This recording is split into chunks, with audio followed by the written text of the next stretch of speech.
Hi, my name is Mary. Today FM plays the best music in Lambasa. Today FM rocks. My name is Thomas. I'm here in Nakasi and I like to listen to Today FM because it rocks. My name is Milenia. Today FM rocks here in Singatoka. My name is Alfriti and Today FM rocks here in Tavua. My name is Mary Jane. I love listening to Today FM here in Ba. Today FM rocks. My name is Ilaiti Ambal and I love listening to Today FM. Today FM rocks here in Osur. Today's hit music on Today FM. In the news tonight, AG replies to Rumbuka's claims on Chinese influence. Woman sentenced to life imprisonment for murder. And FBC increases its services under PSB contract. From the studios of FBC Suva, Jackie Spate. Attorney General Ayaz Said Qayyum this evening responded to SEDELPA leader Sitiveni Rumbuka's comments on an Australian documentary program, 60 Minutes Australia, that was aired on Sunday. Rumbuka made claims that Fiji has been exposed to the Chinese government and fear the Chinese will take over some Fijian public facilities. The Attorney General has slammed these comments, saying it's not true and Fijians should not be swayed by it. If they become so powerful and we become impotent as far as debt repayment is concerned, there is a fear that they will take over some of the public facilities we have. Sitiveni Rumbuka, just to probably get some airtime with 60 Minutes, has become very, very unpatriotic. And his lack of patriotism has meant that he has gone on this very tall tale to 60 Minutes to say that we owe astronomical amounts of money to China. We now cross live to Aliki Mbia, who is with the Attorney General, to talk to us more about the claims made by the SEDELPA leader. Aliki? Jackie, with me is the Minister of Economy, Ayaz Said Qayyum, who will elaborate more on the Fijian government's reply to the comments and claims made by the former Prime Minister and also SEDELPA party leader, Sitiveni Rumbuka. Well, Aliki, as we said earlier on, that unfortunately the representations made by Sitiveni Rumbuka was completely incorrect. The impression he gave as if was that all the debt was owed to China, any of the debt exposure the Fijian government has. In fact, the total debt exposure to Exim Bank of China is only 10.6% of our total debt. It's completely false for him to say that. Also, you see in the clip that he says that, this building that's going up in McGregor Road, he used that as an example. But unfortunately, he's got it wrong again. And that building is being put up not by a loan from the Fijian government, from the Chinese. In fact, it's private equity. In other words, some Chinese investors, or whichever investors have come in, and they're putting in their own money and putting up the building. In the same way, Australians and Kiwis building hotels in Fiji. We don't say they're taking over Fiji. So again, you see, unfortunately, for his political point scoring, and perhaps he wanted, a bit of a bright day with 60 Minutes in Australia, he has decided to be unpatriotic to his country by misrepresenting facts. And this is completely contradictory to a person or anybody that wants to be the leader of a country or be an alternative prime minister. You do not undermine your country. You do not undermine the economy of the country just so you can have a few minutes of in 60 Minutes, just so you can sort of suit in the narrative that they wanted. And it's completely false to say that they're going to take over our airports and ports. How can we do that? There's absolutely no mortgage. We did not use any of their money to build these ports. I mean, we've used Chinese money to build roads in Nambawalu, Draketi, Mbua, Moto, Sawani Seria, Valley Road. Go and talk to those people today. Their lives have improved because we built those roads. We borrowed money from ADB, World Bank, JICA. We're not saying that those people or those organizations are taking over Fiji, so it's ridiculous and preposterous. The only consistent thing about Rumbuka is that he's been very inconsistent with all his statements. He's quite contradictory, he's very hypocritical, because you can see the policies that he had in place when he was Prime Minister. He was inviting people to come to Fiji with, $100,000 investment from Hong Kong. So again, you see, this is the kind of straw clutching that's going on by the SEDELPA leader. Jackie. Thanks so much for that, Aliki. Some construction companies have been identified for not following OHS regulations at work sites, and it's a huge concern. While not naming the companies, the Construction Industry Council says the problem needs to be addressed urgently. Akusita Thale with more details. The lack of adherence of OHS regulations, including basic safety procedures by some construction companies, is a concern. If you're welding or doing anything else, you must have proper glasses and stuff on. If you're on a high scaffold or something, quite often you need to have a harness. So if you slip, you're being held. Another OHS thing that's really bad here is scaffolding. Employment Minister Chone Usamate has called on construction companies to take OHS regulations seriously. Spending money on OHS is an investment into the business itself. So organizations need to take the first step.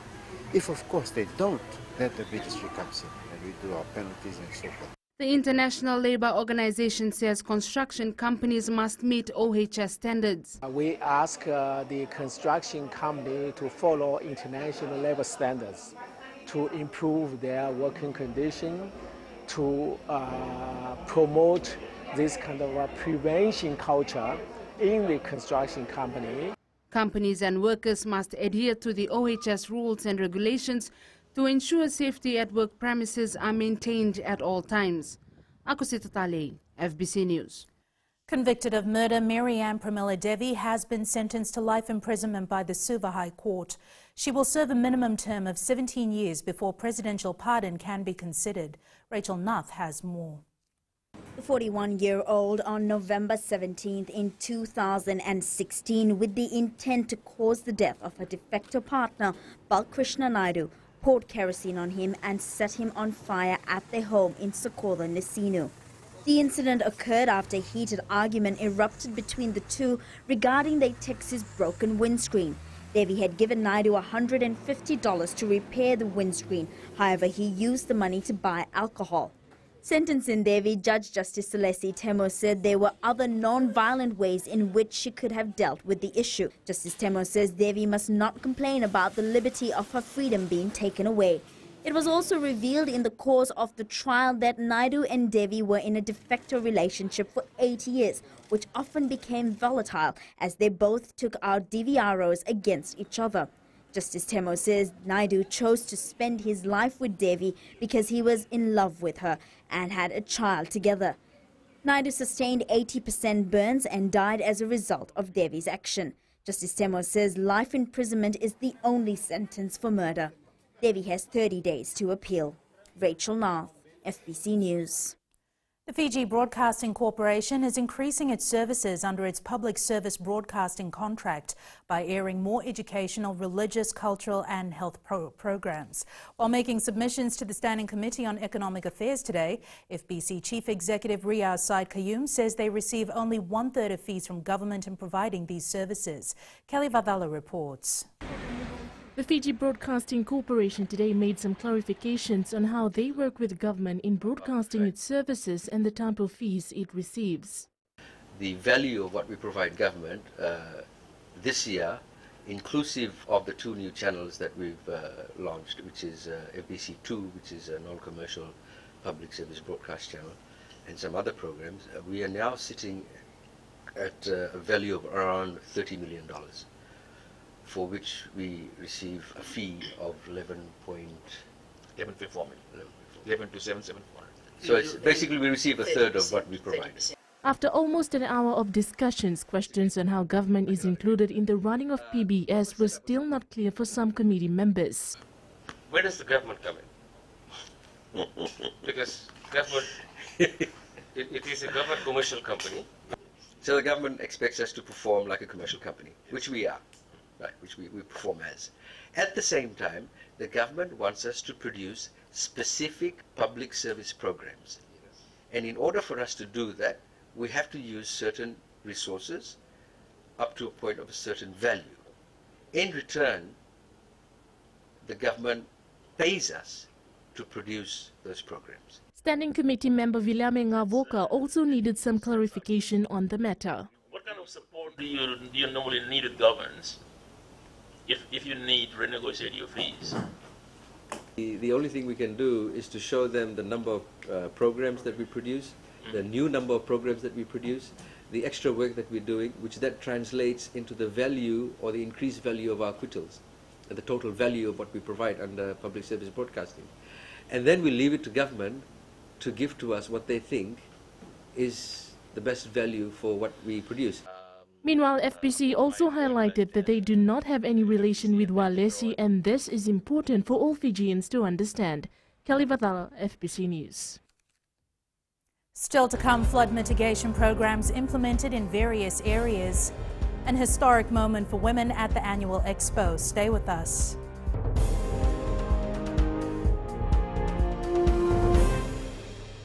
Bula neva ngomal kay leloma ngongay nakas ondo magrong ng Bula FM nambang dua na sere. Hoya ubasit sai lambasa ya ondo talita na warong ng Bula FM nambang dua na sere. Guya do timeli ako na tao no hinga toka talita kina na warong ng Bula FM nambang dua na sere. Wana tunga ng Bula FM nambang dua na sere nawaluan. Na vengo fane na tao no singa toka kita ondo talita kana Bula FM nambang dua na sere. Bula FM nambang dua na sere.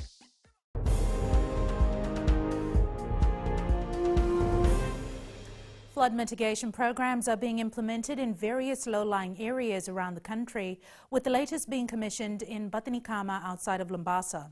This is part of the Ministry of Waterways plans to work with communities to mitigate the risks flooding poses.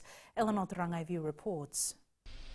Situated approximately 5 kilometers from Lambasa town, the Batanikama Namoli flat has experienced flooding for a very long time. In the past we've been having these flood issues. And during floods, children do not go to school, people don't go to work, and we cannot even take our vehicles to and from town. Farm erosion, soil erosion in catchment areas, and logging, which have elevated the creek beds over the years, along with debris blocking river flow and increased rainfall activity, are causing an increase in flooding. There is no rain. The cane is most affected during the rainy season. The flatlands, they don't need that big amount of rain out of there. So it has been a big problem.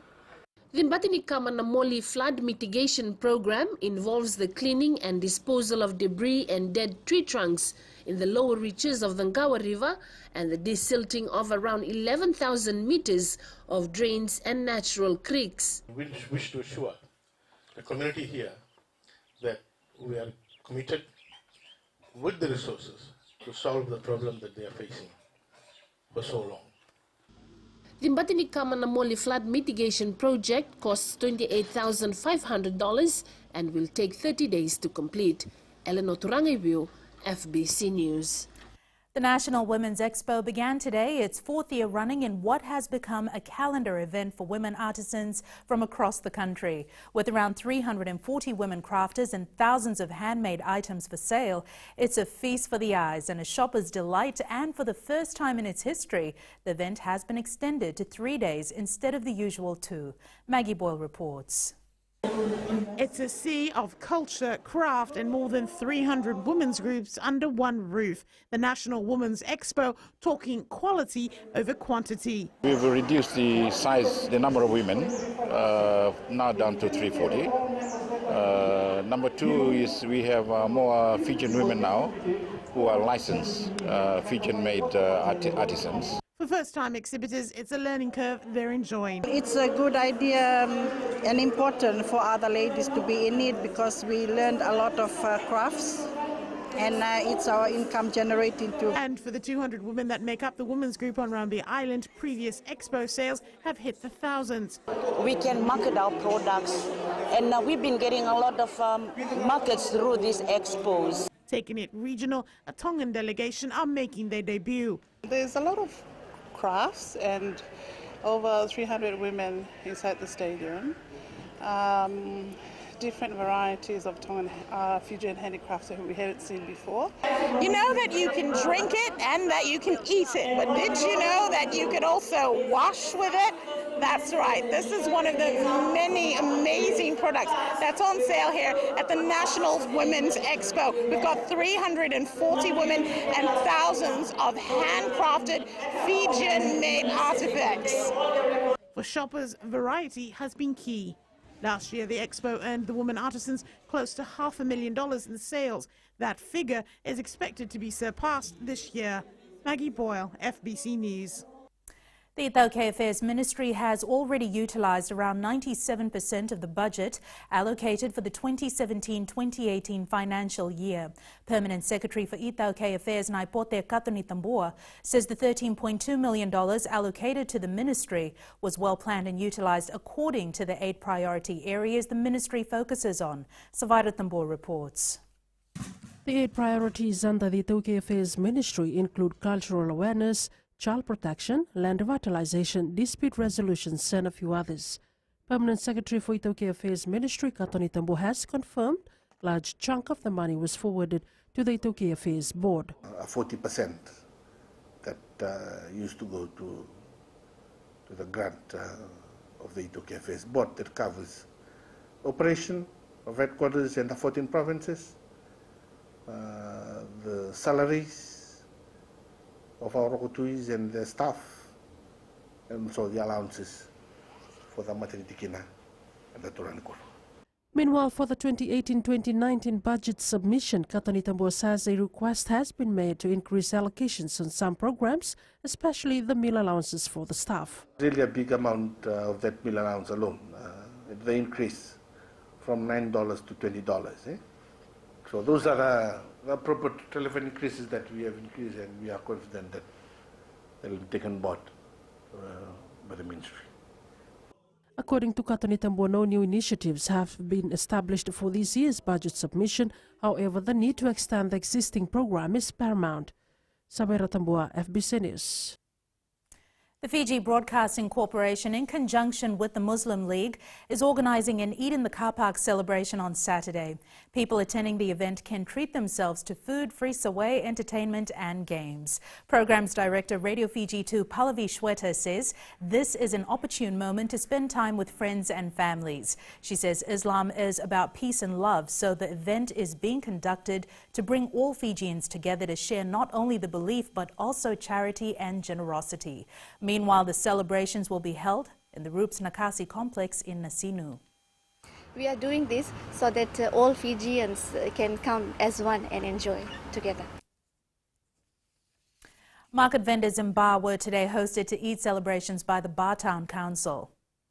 Minister for Local Government Parveen Bala, who was part of celebrations, conveyed the importance of forgiveness. Bala told those present that Eid was an opportune time to let go of the past. So take this opportunity to forgive and forget all those whom you must have dealt with. There must have been some misunderstanding. There must have been some enmity. And this gives an opportunity for you to forgive and forget. In sports later with Jamie, Jared Haynes says he's excited to put on the number 7 jersey for the first time in his NRL career. But up next is Kelly with business. Thanks, Jackie. Good evening, and coming up after the break, Fiji Airways launches Fiji-friendly fares deal. And in growing Fiji, India's leading health consultant to extend their operations in Fiji. Stay with us.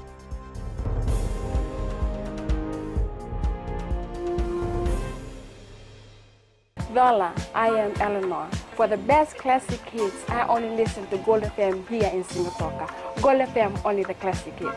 My name is Seni Rawa. I love listening to Gold FM here in Nosuri. Gold FM, only the classic hits. My name is Dino. I'm from Outrigger, Coral Coast, Singapore. I love listening to Gold FM, only the classic hits. My name is Salote. I love listening to Gold FM here in Nosuri. Gold FM, only the classic hits. Bula, my name is Mariva. Gold FM plays the best classics here in Outrigger, Singapore. Gold FM, only the classic hits.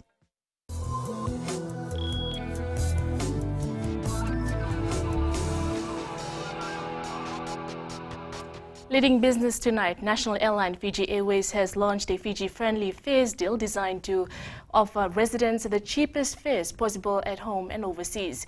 Fiji-friendly fares will be released every Thursday starting from today, and this could see domestic fares dropping as low as $39 one way. Ali Kimbia with the story.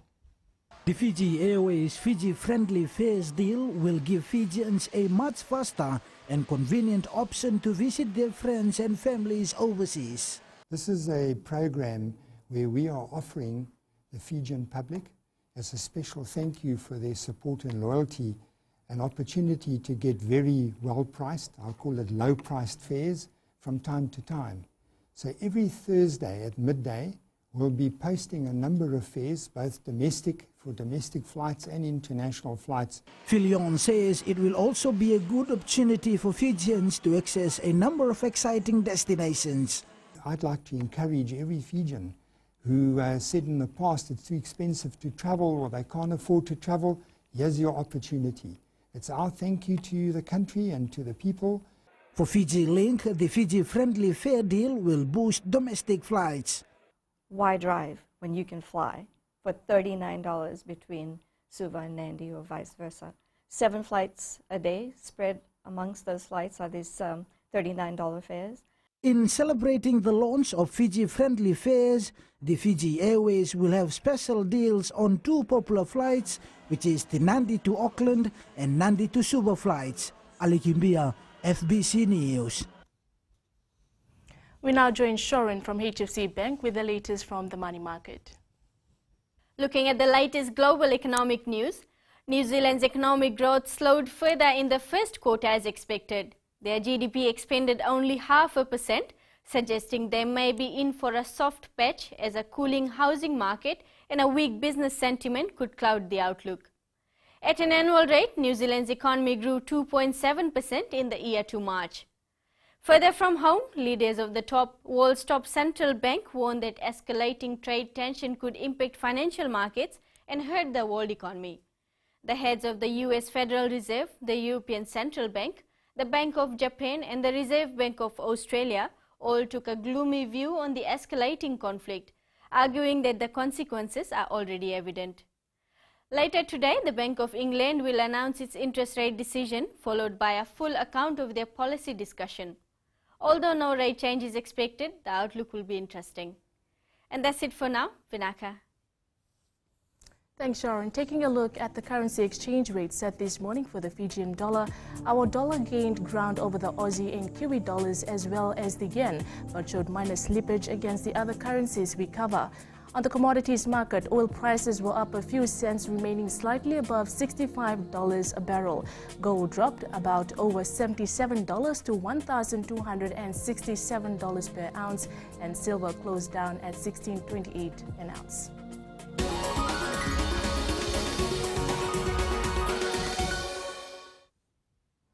In Growing Fiji tonight, one of India's leading health consulting firms, Medivisor Health, plans to extend their operations in Fiji. Company Director Kumar Sushant says in another 6 months, the company plans to set up a branch in Nadi. Sushant says about 100 to 150 patients from Fiji visit India every month, and there is a need to improve good services to them. He says in the last 2 years, the company has served more than 200 patients from Fiji, and these numbers are expected to increase. So we are looking at setting up our office here, in terms of one as an information center where people can go to and get all the information about India or the hospital from there. That's one we are looking at.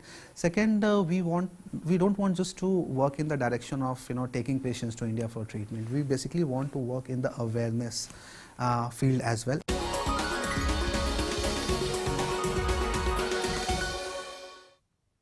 And that's business for tonight. Jamie joins you now with sports. Thanks, Kelly, and good evening in sports tonight. And the latest from the Flying Fijians camp. This and more coming up.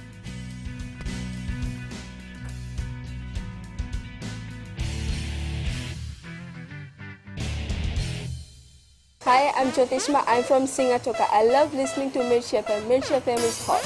Mirchi FM is #1. I'm Charlene Robert. Mirchi FM rocks in Lambasa. I'm Soname Nasori Jackson. Mirchi FM is hot. My name is Raymond Dutt. I'm in Baba Singh Alliance. Mirchi FM is hot in Lambasa. I'm Pritika from Jax Nasori.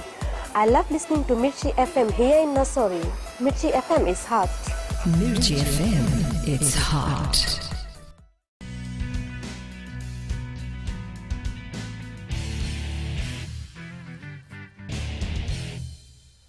Cristiano Ronaldo continues his sensational start to the FIFA World Cup, helping Portugal knock Morocco out with a 1-0 win this morning The Real Madrid star also extending his lead as the top scorer in Russia in the race for the Golden Boot.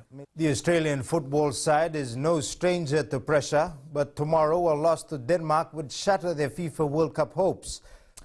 Pre-tournament favourites France expect to deliver its best performance against Peru tomorrow in the FIFA World Cup.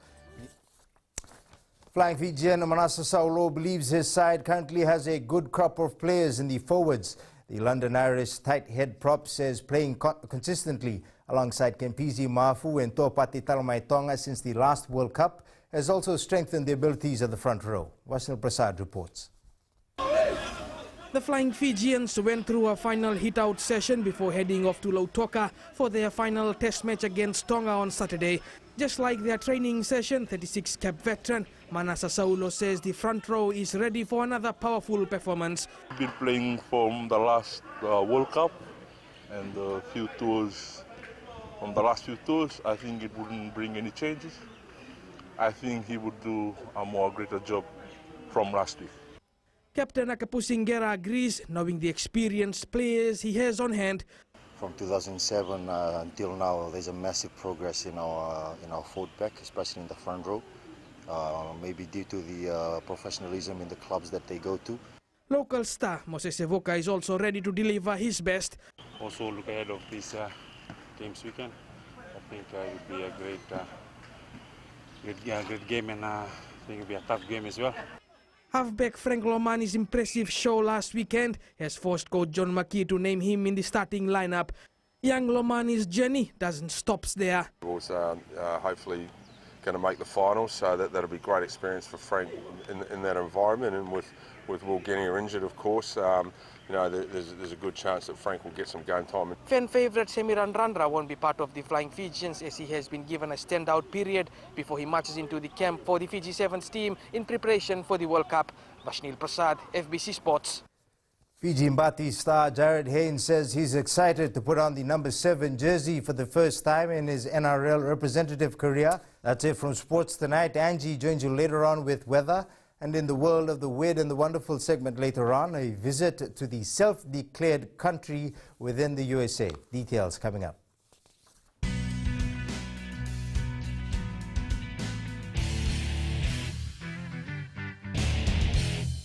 Narang golesenya, Obama kita benakas, dorong bina kape on radio Fijuan, nandomibit. Ayaw benyana, kita barong on radio Fijuan, nandomibisi, hinatoka. Guado ilaisa ingatoka, rong bina na heramakawa ina radio Fijuan hingatoka. Radio Fijuan, nandomibiti.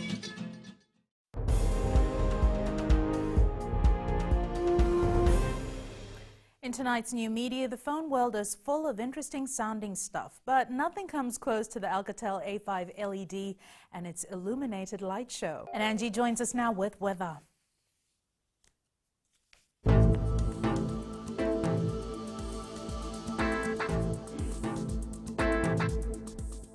Hello there and welcome to the Weather World. A very nice warm day to start off with, lots of sunshine, and clouds also started to build up in the afternoon. And today is also the shortest day of the year, which means we will have a longer night, so yay to more sleep. Checking the west out for today, also lovely and beautiful. Eastwards from Peck Harbour to Suva, clear blue skies sealed the deal, totally loved it. And up in Vanuatu, sunshine was a bliss to many, so if you went out to the beach or to the river, hope you had a good time. At sea, east to southeast winds 10 to 15 knots, moderate to rough seas. For the tides, high tide at 1:50 a.m. with low tide at 8:07 a.m. Sunrise at 6:36. For tomorrow, it's the fun Friday and we could expect a few light drizzles, but otherwise, all good. Tomorrow's temps, majority centers will hit the 30-degree mark. And looking further on to Saturday, the same sun and shower channel will follow. And that's all from the FBC Weather World. Jackie. Thanks so much for that, Angie. In Fiji and Pulse tonight, we asked who has been the most impressive team in the FIFA World Cup so far.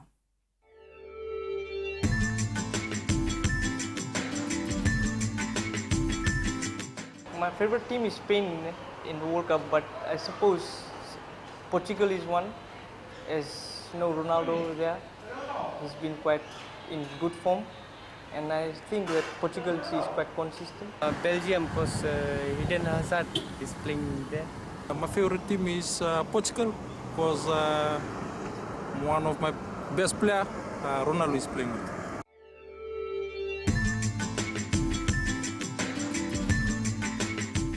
Recapping the main stories for tonight, AG replies to Rambuka's claims on Chinese influence, woman sentenced to life imprisonment for murder, and FBC increases its services under PSB contract. For these stories and others, you can tune in daily to our sister radio station Gold FM.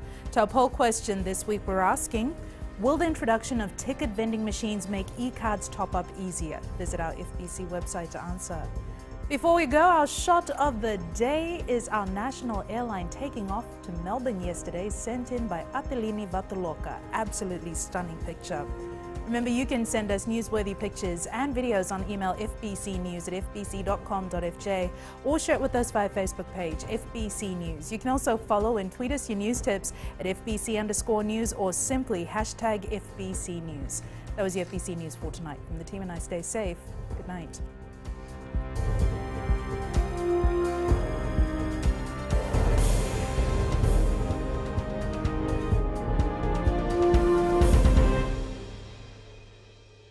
मैं नवनीत नंद नंबुआ लुम्बुआ से। जैसे प्रेनी note मशहूर है, वैसे radio Fiji 2 भी सभी जगह मशहूर है।